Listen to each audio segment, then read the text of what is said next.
The opera of Madame Butterfly was first performed at the famous La Scala Theatre in Milan on February the 17th, 1904.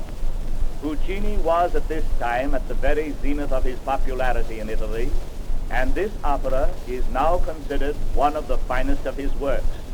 Yet the audience at this first performance simply howled with derision. The reason for this attitude has never been made clear, for at subsequent performances, after an interval of time, Butterfly became a great favorite.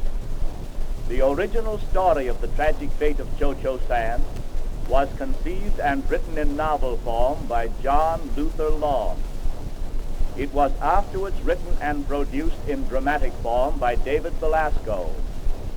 The simple tragic story is the universal theme of man's passion, which to him is a thing apart, and woman's love, which is her life. Cho-Cho San, known as Madame Butterfly, is a little Japanese girl, wooed and won by an American naval officer. She, in her devotion and trust, regards herself, after being married to him in native fashion, as his lawful wife. He, however, considers the whole affair as an incident of his stay in Japan, and after a time leaves her for the United States, telling her he will return when the robins nest again. After 2 years, he returns to Japan, bringing an American wife with him, and finds Butterfly a mother. The heartbroken little Cho-Cho San, learning of her dishonored state, blindfolds her little son and hands him an American flag. She then steps behind the screen, cuts her throat, and emerges to fall dead at the baby's feet as he gleefully waves his little flag. The record starts at a point in the second act when Butterfly assures her maid, Suzuki, that her husband will return to her. Suzuki greatly doubts it, but Cho-Cho San's faith is still unshaken. He said he would return when the robins nest again.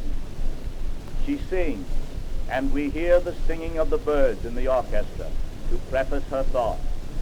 Then with loving words, she describes how at first she will see the boat at sea. Then it will enter the harbor. Then after a while, she will see a little speck climbing the hillock, and her lover will approach. He will call to her, "Oh, Butterfly! Oh, Butterfly!" But she will not answer him.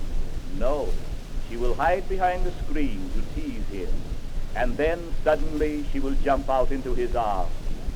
Thus she happily pictures her loved one's return, so different from what it is to be. This is the most melodic portion of Puccini's score, as well as one of the most truly pathetic scenes in the opera. It is not easy to portray this character of Butterfly, but Madame Destinn has always given a most artistic and authoritative rendition. Since her debut in Berlin in 1898, she has sung the leading operatic roles for dramatic sopranos of nearly all the standard grand operas and in all the principal musical centers of Europe and America.